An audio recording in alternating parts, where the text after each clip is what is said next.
was a weekend full of Florida sports. Welcome back to sports. I'm Sasha Stein. Starting on the diamond, the Florida Gators baseball team became the only Division I still undefeated team after sweeping USF to go 16-0 on the season. The #1 ranked Gators brought out the brooms against the Bulls this weekend after freshman catcher Nathan Hickey hit an exclamation point home run to give the Gators a 2-1 victory on Sunday. Hickey talked about how he felt after the game-winning homer. On the basis, ever since freshman year, coming here, I've been just picturing myself doing something like that, and for it to actually happen, it was mind-blowing.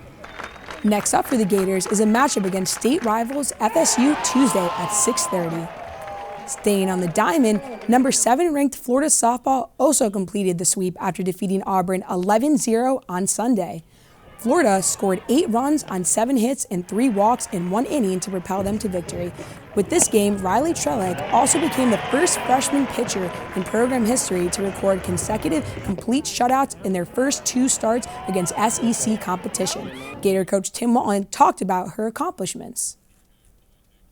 I think her overall competitiveness and her ability to just continue to make pitches has been impressive for me. She's fun. She pounds the zone, and she's fun to watch. And our defense loves playing behind her because they're going to get a ball. Next up for the Gators is a home non-conference game against Penn tomorrow at 2. Florida men's basketball wasn't as successful this weekend when they took the L to Kentucky 71-70 on Senior Day. At one point, Florida had an 18-point lead against the Wildcats before Nick Richards sparked a comeback with his 19 points and 7 rebounds. A tip-in from Kentucky's E.J. Montgomery with 11.8 seconds and a missed 3 by Andrew Nemhard completed the epic come-from-behind win for the Wildcats. In the loss, lone senior Kerry Blackshear finished with 0 points and 5 rebounds in his 12 minutes of play after suffering a wrist injury. X-rays diagnosed Blackshear's wrist injury as a sprain, and he is questionable to play Thursday in the SEC tourney. Now to something we haven't talked about in a while, Florida football. Dan Mullen had his annual spring ball preview this afternoon and talked about his expectations from it. We're going to do a lot of competitive things, but as a team at the end of spring, we're 0-0. And all the coaches got to remember that, making sure we're developing and get our guys developed the way that we need them to be developed. And the team's learning the things it needs to learn going through spring. The spring game will take place April 18th. Finally, both Florida NBA teams put a W in the column with the Miami Heat defeated the Washington Wizards and the Orlando Magic defeated the Houston Rockets.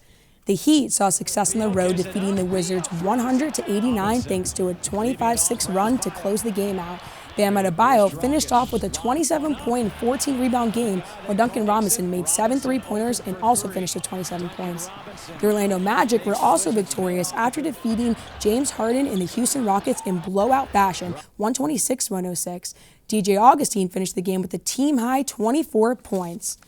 So guys, UF baseball went 16-0. That's pretty crazy. It's their best start in history almost. That's amazing. I'm a baseball fan and I'm a Gator fan. So seeing that, the only Division I team still undefeated, I think it's great. And I think they're, especially this season, a great team to root for. So. Yeah, I agree. I'm just hoping they keep that same energy when they play FSU tomorrow. Definitely. Yeah.